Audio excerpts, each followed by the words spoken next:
साथियों, जय हिंद। एक बार फिर हम आपके सामने हैं और एक बार फिर आपके दिल की बात कहने के लिए आए हैं।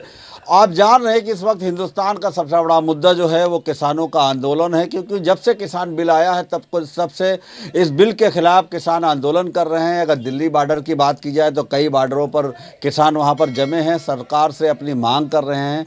इसी मामले में कल देर शाम को सुप्रीम कोर्ट का एक फैसला आया, जिसमें कहा गया है, सुप्रीम कोर्ट ने कहा है कि सरकार से कि वो इस फैसले को लागू ना करे, जो बिल बनाया है इसको लागू ना करे अगले आदेश तक, क्योंकि दोनों लोगों को वो सुनना चाहती है। बाकायदा इसके लिए चार लोगों की कमेटी बनाई गई है, जो सरकार की भी सुनेगी, किसानों की भी सुनेगी। इससे एक उम्मीद जागी थी कि आंदोलन आज खत्म हो जाएगा और किसान उस वक्त का इंतज़ार करेंगे जब वो रिपोर्ट सबमिट करेंगे वो कमेटी। लेकिन एक इसी बीच में एक किसानों ने एक प्रेस कॉन्फ्रेंस की और कहा है कि वो अपने आंदोलन को ख़त्म नहीं कर रहे। यहाँ तक कि सवाल उस कमेटी पर भी उठा दिया है। अब ऐसे में सवाल ज़रूर खड़े होते हैं। हमारे बीच में वरिष्ठ आरटीआई कार्यकर्ता, वरिष्ठ पत्रकार उमाशंकर पटवा जी, हम इनसे बात करते हैं। इसके अलावा और भी किसानों से कोशिश करेंगे, बात करेंगे उनके मन की बात। बताइए पटवा जी, जो ये आदेश आया है सुप्रीम कोर्ट का एक, उसके बाद जो हालात है उस पर आप क्या कहेंगे?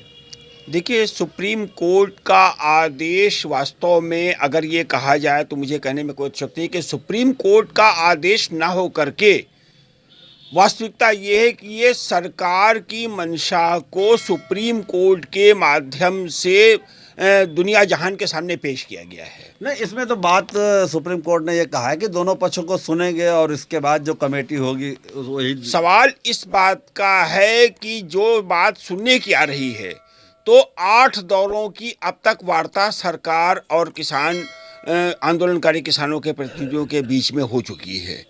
उस वार्ता में किसानों ने जब अपनी मांग पहली बार से स्पष्ट रूप से कह दी थी कि उनकी मांग तीनों किसान कानूनों को पूर्ण रूपेण वापस करने की है, केवल इसी बिंदु पर वार्ता वो करना चाहते हैं और अन्यथा वार्ता करने का उनका कोई और मकसद नहीं है। ऐसी दशा में सरकार को अपनी नीति वार्ता के पहले दौर से ही स्पष्ट करनी चाहिए थी कि वह उन तीनों किसान विरोधी कानूनों को, जिनको किसान सुधार कानून के रूप में प्रचारित करती आ रही है बहुत लंबे समय से। पटवा जी, एक बात आती है कि जब सरकार कोई बात नहीं सुनती है तभी सुप्रीम कोर्ट का दरवाज़ा खटखटाया जाता है, और सुप्रीम कोर्ट का जो फैसला है वो ये है कि कमेटी बनाकर इसकी दोनों पक्षों से बात की जाएगी। ऐसे में सवाल सुप्रीम कोर्ट पर खड़ा करना, देखिए, सबसे पहली बात तो ये है कि सुप्रीम कोर्ट की व्यवस्था क्यों की गई हमारे संविधान में, हमें इस पर जाना पड़ेगा। फिर तो सुप्रीम कोर्ट की जो अपनी सीमा रेखाएं हैं वो ये हैं कि वो किसी उस विषय पर अपना निर्णय दे, अपना मत दे जो उसके समक्ष विचारण के लिए प्रस्तुत किए जाएं। सबसे पहले आपके लिए जानना बहुत ज़रूरी है कि आखिरकार सुप्रीम कोर्ट ने कल किस याचिका पर और किसकी याचिका पर क्या फैसला दिया है।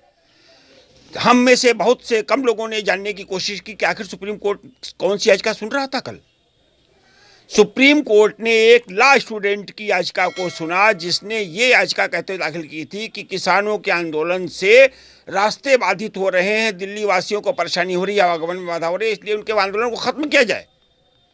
दूसरी सबसे इम्पॉर्टेंट बात यह है कि जो तीनों किसान कानून हैं, इनको कोई भी चुनौती किन्हीं आंदोलनकारी किसान संगठनों की ओर से सुप्रीम कोर्ट में नहीं दी गई।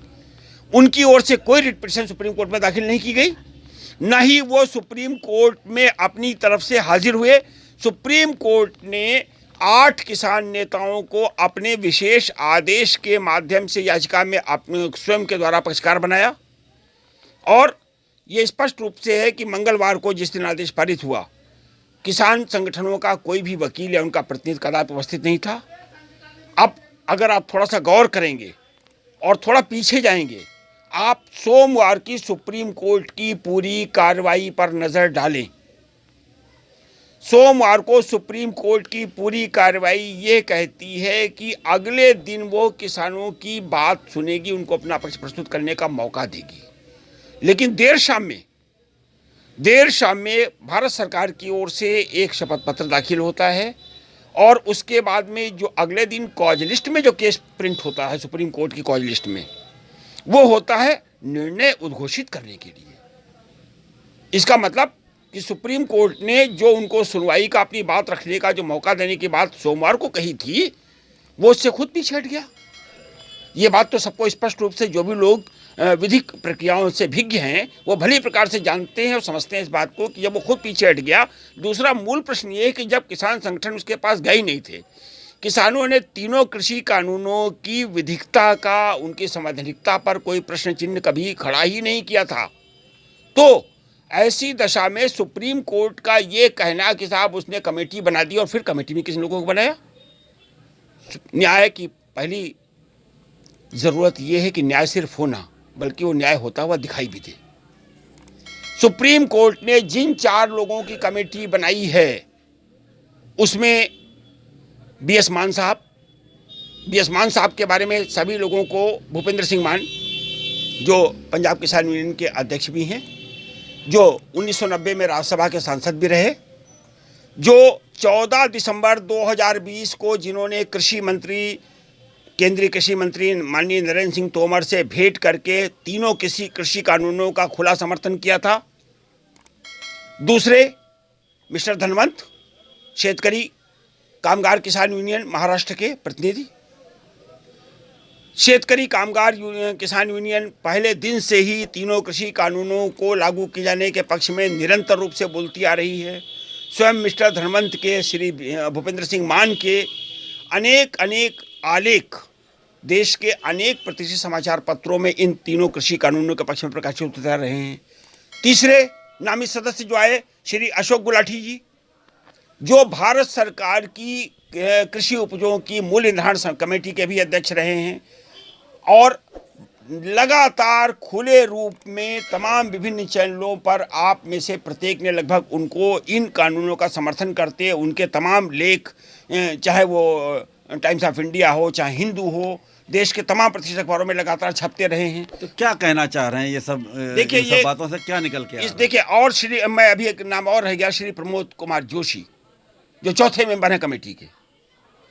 वो भी भारत सरकार की एक बॉडी के साथ जुड़े होने के अतिरिक्त इन तीनों कृषि कानूनों का लगातार खुला समर्थन करते आ रहे हैं पिछले इनके लागू होने के तत्काल बाद से, जब से आंदोलन शुरू हुआ है। तो ऐसे कानूनों में ऐसे लोगों की जिनकी पक्षधरता जग जाहिर है, ऐसी किसी कमेटी से किसी निष्पक्ष कार्यवाही की, निष्पक्ष विवेचना की और वास्तविक न्याय की आशा क्या की जा सकती है? क्या सुप्रीम कोर्ट में बैठे हमारे माननीय विद्वान न्यायमूर्तिगण इस तथ्य को देख नहीं सकते? कम से कम मैं इसे नहीं मानता हूं कि उस तथ्य को देख नहीं सकते। वो भली प्रकार देख और समझ सकते हैं, और यह निर्णय उनके द्वारा जानबूझकर किया गया है ताकि इस कथित कमेटी की आड़ लेकर के और सुप्रीम कोर्ट के कल के घोषित निर्णय में एक बहुत महत्वपूर्ण तथ्य को भी और भी आप सबका ध्यान आकर्षण कराया जाना जरूरी है, जिसमें उन्होंने ये कहा है कि हम इन कानूनों को फिलहाल स्थगित कर रहे हैं। स्थगित करने के आशय क्या है? किसी ने स्थगित करने की कोई मांग नहीं की। उनका क्रियान्वयन रोक रहे हैं। उनका क्रियान्वयन रोकने की मांग किसने की? किसी ने नहीं की। तो ऐसी आवश्यकता क्यों कर थी सुप्रीम कोर्ट को? उमाशंकर पटवारी जी ने एक बात कही है कि सुप्रीम कोर्ट के रूल्स यही होते हैं कि जो उनसे मांगा जाता है, जो तथ्य रखे जाते हैं, उसी पर फैसला होता है। इसके अलावा इतर हट के कोई भी बात सुप्रीम कोर्ट में नहीं की जा रही है। और जिस तरीके से ये फैसला आया है, जिसमें कहा गया है कि इस तरीके के कानूनों को स्टे किया जा रहा है, उनको रोका जा रहा है, उनको क्रियान्वयन पर रोक लगाई जा रही है, कहीं ना कहीं अगर बात उमाशंकर पटवारी जी की की जाए तो उस पर कई सवाल खड़े हुए। लेकिन एक बात ये भी आ रही है कि जिस तरीके से ये चर्चाएं हो रही थी कि इस आदेश के बाद क्या कहना चाह रहे हैं? सुप्रीम कोर्ट के अभी पिछले जजमेंट को अगर आप देखें तो सुप्रीम कोर्ट ने ही सेंट्रल विस्टा प्रोजेक्ट पर अभी रोक लगाई थी। सुप्रीम कोर्ट के स्टे के दौरान भी 10 जनवरी को माननीय प्रधानमंत्री नरेंद्र मोदी जी ने सेंट्रल विस्टा प्रोजेक्ट की आधारशिला रखी। आप देखिए, आपके सामने जजमेंट है। और उसके बाद उसकी अगली सुनवाई पर सुप्रीम कोर्ट ने सेंट्रल विस्टा प्रोजेक्ट को 2-1 के बहुमत से हरी झंडी दे दी। कारण कि उन्होंने उन सारी जो भी आपत्तियां थीं सेंट्रल विस्टा प्रोजेक्ट पर, सबको एक साथ दरकिनार कर दिया। एक और बात भी देखिए, सुप्रीम कोर्ट ने केवल एक इस निर्णय में, कल के निर्णय में किसान आंदोलन के बारे में एक अच्छी बात कही है। केवल उन्होंने अपनी प्रतिष्ठा को निश्चित रूप से यहाँ पर गरिमापूर्ण ढंग से सुरक्षित रखने का कार्य किया है कि इस देश में शांतिपूर्ण विरोध प्रदर्शन का अधिकार इस देश के नागरिक को है। और जब किसान संगठन इस बात को कह रहे हैं कि वो नितांत शांतिपूर्ण ढंग से अपनी बात रखने जा रहे हैं, तो आखिरकार क्या कारण है कि उनको दिल्ली में प्रदर्शन करने से रोकने की आवश्यकता क्यों है? आखिरकार केंद्र सरकार की ओर से कल एक रिट पिटीशन इस बात के लिए क्यों कर सुप्रीम कोर्ट के समक्ष दाखिल की गई कि किसान 26 जनवरी को दिल्ली में कलेक्टरों से तक आंदोलन न कर पाए? क्यों कर इसकी आवश्यकता थी? क्या देश के आम नागरिक को, किसी भी नागरिक को अपने देश की केंद्र की राजधानी में जा करके जाने का अधिकार नहीं है? अपना शांतिपूर्ण प्रदर्शन का अधिकार समाप्त हो गया, जिसे सुप्रीम कोर्ट ने खुद माना है कि इन देश के प्रत्येक नागरिक को अधिकार है। तो आखिर इस किसानों की रैली को 26 जनवरी को, और वो भी शासकीय कार्यक्रम समापन उपरांत, होने देने में किसी को इतराज क्यों कर हो सकता है? सुप्रीम कोर्ट के एक आदेश के बाद इस मामले में कई मोड़ आए हैं। वही किसान नेताओं की अगर माने तो उन्होंने ऐलान कर दिया है कि किसी भी तरीके का आंदोलन वो ख़त्म नहीं कर रहे हैं जब तक सरकार उनकी मांग नहीं मानेगा, उनके कृषि कानून को वापस नहीं लेगा। यही इनकी मांग शुरुआत से भी थी।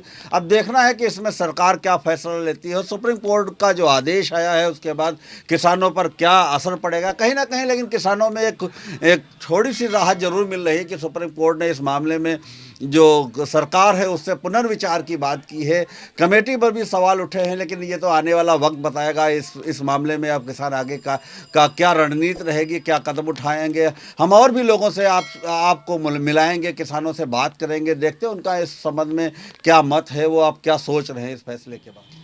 हम इसी कड़ी में और जो किसान नेता हैं, किसान संगठन से जुड़े हुए लोग हैं, किसान हैं, हम उनसे बात करते हैं। हमारे बीच में इंद्रजीत जी हैं, हम इनसे बात करते हैं कि ये सुप्रीम कोर्ट का एक आदेश आया है, उस पर क्या कहना चाह रहे हैं, इनके मन में इस वक्त क्या है? देखिए, माननीय सुप्रीम कोर्ट जो हमारे देश की सबसे बड़ी अदालत है, उसने ये किसान आंदोलन जो 50 दिन से चल रहा है उसके बारे में अपना जजमेंट दिया, क्योंकि सुप्रीम कोर्ट के मन में बड़ी एक टीस थी कि वहाँ इतने दिनों से जो चल रहा है धरना प्रदर्शन, तो ज़्यादा दिन तक जब धरना प्रदर्शन चलता तो उनका मानना था इसमें हिंसा भी हो सकती है, खून से हाथ रंगे जाएंगे। इसके लिए सारे आदेश में सुप्रीम कोर्ट स्वयं और सरकार सभी इसके जिम्मेदार होंगे। तो उन्होंने एक रिट पे स्वतः संज्ञान भी लिया और उस पर अपना आदेश किया कि जब सरकार से ये कमिट नहीं निपट रहा है आपस के दोनों के बीच में, क्योंकि अंत में वार्ता कोई भी टेबल पर ही निपटती है, तो उसको अपने संज्ञान में लेकर उन्होंने 4 व्यक्तियों का एक पैनल, एक कमेटी बना दी। उस कमेटी में उन्होंने ये आग्रह किया सरकार से भी और किसान यूनियन से भी, जितने भी संगठन देश के अंदर लगभग 1000 के आसपास संगठन हैं किसान यूनियन, उनसे भी ये कहा कि आप लोग जाइए अपनी बात को रखिए। परंतु जो हमारे किसान संगठन के लोग हैं उनका ये कहना है कि हम कमेटी के पास नहीं जाएंगे, और उनकी केवल एक जिद है कि ये जो तीनों आदेश हैं किसानों के अगेंस्ट में, इन तीनों को वापस सरकार ले, तभी हम अपनी बात को मानेंगे। मेरा भी मानना है कि किसी तरीके से इस विवाद को सुलझना चाहिए, क्योंकि देश में बहुत बड़ी आपत्ति है और सारा अपना घर बार छोड़े इस ठंडक में पड़े हुए हैं। हमारे सबका उनके प्रति, किसानों के प्रति जो देश के अन्नदाता हैं, एक लगाव है, एक उनके प्रति अच्छी भावना है कि वो हमारा सबको रोटी देते हैं, सबका पेट भरते हैं, तो उनकी बात सुनी जाए। क्या मानते हैं आप? ये बात सुप्रीम कोर्ट ने कहा है कि इनके आदेश जब तक इनकी जांच नहीं आती है, इनकी जांच रिपोर्ट सबमिट नहीं होती, तब तक आप अपने स्टे को, अपने आंदोलन को भी स्टे कर सकते हैं। ऐसे में आप क्या लेते हैं? मेरा तो मानना है कि सुप्रीम कोर्ट ने तीनों कानूनों को होल्ड किया है अगले आदेश तक, जब तक कोई आदेश नहीं आता है और ये तीनों कानून लागू नहीं किए जाएंगे। तो इसके लिए दोनों पक्षों को, किसानों को भी चाहिए अपनी वार्ता करें, कमेटी से बात कहें, जो भी वो कहना चाहें। अगर वो चाहते हैं कि पूरे कानून समूल रूप से नष्ट किए जाएं, वापस लिए जाएं, तो ये बात अपनी जाके वहाँ रखें जोरदार तरीके से। कई चरण में बात हुई है, कई चरण में अभी तक यही हुआ कि आप इस मामले में कुछ झुकाव हो, कुछ फैसला बदला जाए, लेकिन अभी तक उसका कोई फैसला नहीं। आप क्या मानते हैं? आप, क्या नाम है आपका? मेरा नाम गुरविंदर सिंह है। कितनी खेती है? अब ये भी आरोप लगता है कि जितने भी मीडिया के सामने आते हैं वो किसान नहीं होते। हम आपसे सबसे पहले यही पूछेंगे कि कहाँ आपकी खेती है, ताकि इस तरीके के। हमारी खेती पास में ही, ज़्यादा दूर नहीं है। वहाँ हमारी 12 एकड़ की खेती है।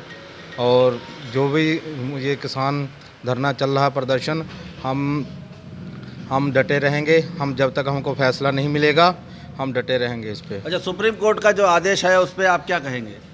वो हमारे पक्ष में तो अभी तक नहीं आया, वो सरकार की पक्ष में ही आया है। इसलिए हम जब तक हमारे पक्ष में कुछ ऐसा नहीं आएगा तब तक हम डटे रहेंगे। सुप्रीम कोर्ट के फैसले को सरकार का पक्ष मान रहे हैं, लेकिन पूरे देश की नज़र आज किसान आंदोलन पे है। तो ऐसे क्या है, अब अगला क्या स्टेप रहना चाहिए? अगला स्टेप ये रहना चाहिए कि सरकार को भी ये नहीं सोचना चाहिए कि अगर हम ये कोई आंदोलन वापस लेते हैं अपने फैसले को तो कोई हमारी प्रेस्टीज डाउन होगी। अगर सरकार को ये सोचना चाहिए कि अगर बहुत से नियम कानून बनाए जाते हैं जिनको वापस लेने में कोई प्रेस्टीज नहीं बनाना चाहिए। आप बताइए कि आपका शुभ नाम क्या है? मेरा नाम गुरदेव सिंह। क्या किसान के आंदोलन को आप किस नज़रिए से लेते हैं? उसके बाद जो सुप्रीम कोर्ट का फैसला आया उसको क्या लेते हैं? किसान तो सबसे पहले तो जो आपके न्यूनतम समर्थन मूल्य की गारंटी ही चाहते थे, लेकिन बढ़ते बढ़ते ये सब मामला यहाँ तक पहुँच गया है। तो इस जो सुप्रीम कोर्ट का एक फैसला आया है जी, जिसमें कहा है कि किसानों को किसान जो है सरकार को कानून लागू करने में होल्ड रखा जाए और किसान को भी अपनी मर्जी से चाहे तो आंदोलन कर सकते हैं, चाहे तो अपने इंतज़ार कर सकते हैं। ऐसे में आप किसानों को सुप्रीम कोर्ट से जो एक कमेटी बनाई गई है उनमें जो सदस्य हैं वो उन किसानों का विश्वास नहीं है जो वहाँ बैठे हुए हैं, कि वो पहले से ही सरकार के समर्थक हैं, उनके ही पक्ष में लिखते रहे हैं और वो मतलब उनका समर्थन देते रहे हैं। वो हमारे साथ न्याय नहीं करेंगे। ये था लखीमपुर के किसानों का मत। इन्होंने कहा कि कमेटी सुप्रीम कोर्ट ने ज़रूर बनाई है, लेकिन वो लोग वो हैं जो खुद ही सरकार के इस कानून का फैसले का स्वागत करते दिखाई दे रहे थे। ऐसे में उनकी विश्वसनीयता पर हमेशा किसान लगातार सवाल उठा रहे हैं। अब देखना यह है कि सुप्रीम कोर्ट का जो फैसला है, जो स्टे किया गया है कि जब तक इस कानून को लागू नहीं किया जाएगा, जब तक इसमें किसान पक्ष की और जो कमेटी बनाई उसकी वार्तालाप नहीं हो जाती, उसका फैसला नहीं हो जाता। साथियों, जिस तरीके से हमने आपसे कहा कि जब आपके मन में कुछ होगा तो हम होंगे, और हम आपको आज फिर उसी कड़ी में किसानों से बात की जो कानून के ज्ञाता हैं, कानून को जानकार हैं, उनसे बात की। अब देखते हैं किसान इस पर क्या फैसला लेता है। इसी के साथ में हमेशा आपके साथ में जब आपकी समस्या होगी, जब आपके मन में कुछ कहने के लिए कुछ होगा, हम आपके बीच में आएंगे। हम अपने चैनल के ज़रिए आपकी आवाज़ को बुलंद करेंगे। हमारी भी आपसे यही गुजारिश है कि हमारे चैनल को लाइक करें, सब्सक्राइब करें, और अगर हमारा वीडियो अच्छा लगे तो ज़्यादा से ज़्यादा शेयर करें। जय हिंद।